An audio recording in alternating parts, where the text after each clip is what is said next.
Hello everyone, welcome to my YouTube channel. So this is my first video. तो आज हम review करेंगे Sajid sir के बारे में. आई थिंक मेरे को बहुत लोगों ने ये बात बोली कि उनके बारे में बातचीत नहीं हो पाई. तो आज मैं अपनी वीडियो में उनके बारे में बात करूँगी और मैं उनके बारे में बस यही बात करना चाहती हूँ कि जो हम सबको पता है कि एक मंडली है जो बिग बॉस के घर में बनी हुई है और उस मंडली के जो कर्ता धर्ता हैं वो साजिद खान हैं, क्योंकि वो उस मंडली के सरपंच हैं, पंचायत वो चलाते हैं.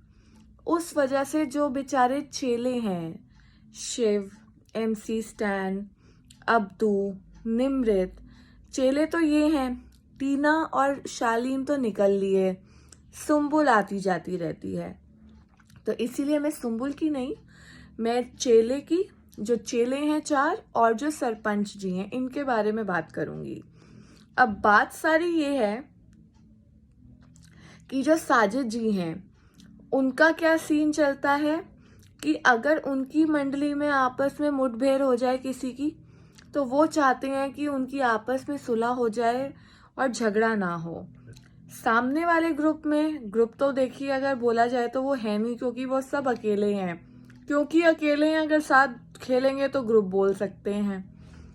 अगर सामने किसी की लड़ाई झगड़ा हो जाए तो उनको बहुत मजा आता है, उनको उसको और बढ़ाना होता है. अब एक छोटी सी बात है जो हम पिछले हफ्तों में जाएं. MC स्टैन ने, उनको गलत फहमी हुई कि शालीन ने उनके फादर के लिए कुछ बोला. MC स्टैन चाहते तो वो शालीन से खुद क्लियर कर सकते थे. भगवान जाने वो भी किस लूप में चलते हैं, उन्होंने नहीं किया. उन्होंने जाके साजिद जी को ये बात बताई. साजिद जी ने जाके शालीन से को ये बात बोली और बोला कि आप जाके बात करो. उसके बाद अगर आप सबने नोटिस किया हो, स्टैन को गुस्सा आया था और स्टैन ने ये बात साजिद जी को बोली थी कि सर आपको तो बोल के फ़ायदा ही नहीं है, मुझे आपको बोलना ही नहीं चाहिए था.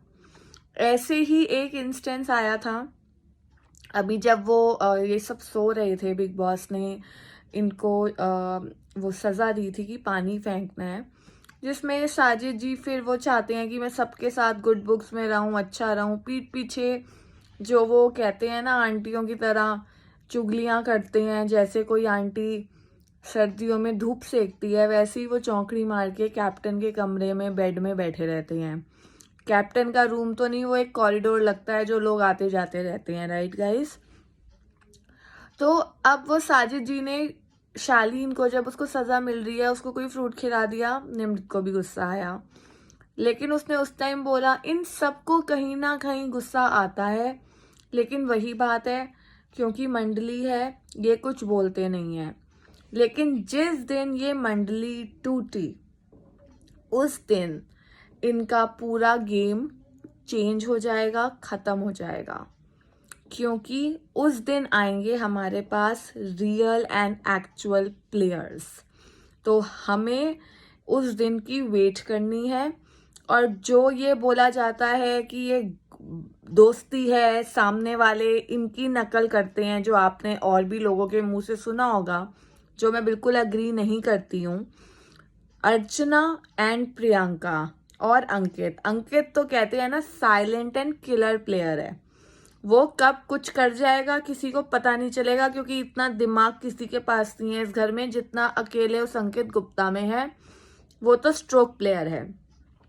प्रियंका और अर्चना डंके की चोट पे खेलती हैं, और प्रियंका जो है वो रोरिंग क्वीन है हमारी, जो कब फ्लाइट लेके निकल जाएगी इनमें से किसी को पता भी नहीं चलेगा.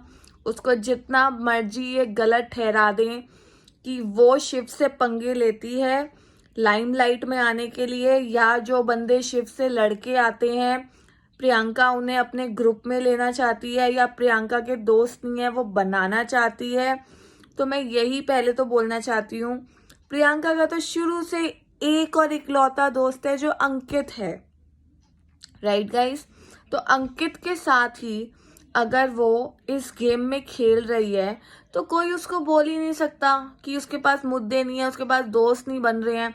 उसको दोस्ती यारी करनी ही नहीं है।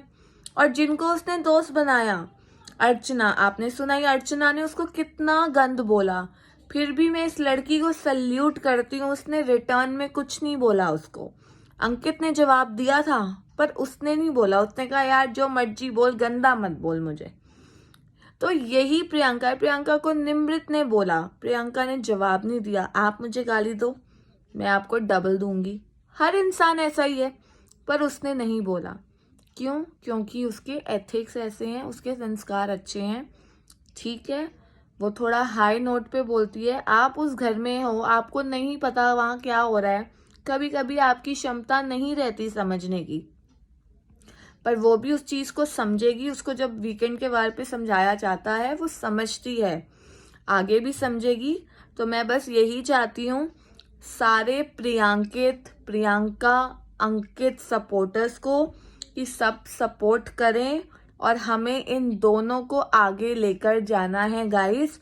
और जिनको ये सब दिक्कत थी कि उनके बीच में क्या है, देखो दोस्तों, प्रियंका और अंकित की सच्ची दोस्ती है और एक यही इकलौती दोस्ती है जो फेक नहीं है, रियल है, जो घर से बाहर भी चलेगा। यहाँ पे तो जो घर में अभी बन रहा है कुछ नहीं चलेगा आगे, ये मैं बता दूं। तो इनकी लड़ाइयाँ हर दूसरे तीसरे दिन होती रहेंगी। तो प्रियंकित फैंडम को, प्रियंका पल्टन, अंकित की बटालियन, इन सबको मैं यही कहना चाहूंगी, इतना टेंशन लेने की बात नहीं है। उनकी लड़ाई भी होगी, तगड़ी लड़ाइयाँ भी होंगी और वो वापस दोस्ती करेंगे। They will come back stronger. So don't worry, उनको इंडिविजुअली अब खेलना है। It is high time and let them play. अब हम मिलते हैं मेरी नेक्स्ट वीडियो में, जब मैं अपने और ऑब्जर्वेशंस लेके आपके पास आऊंगी। Thank you guys.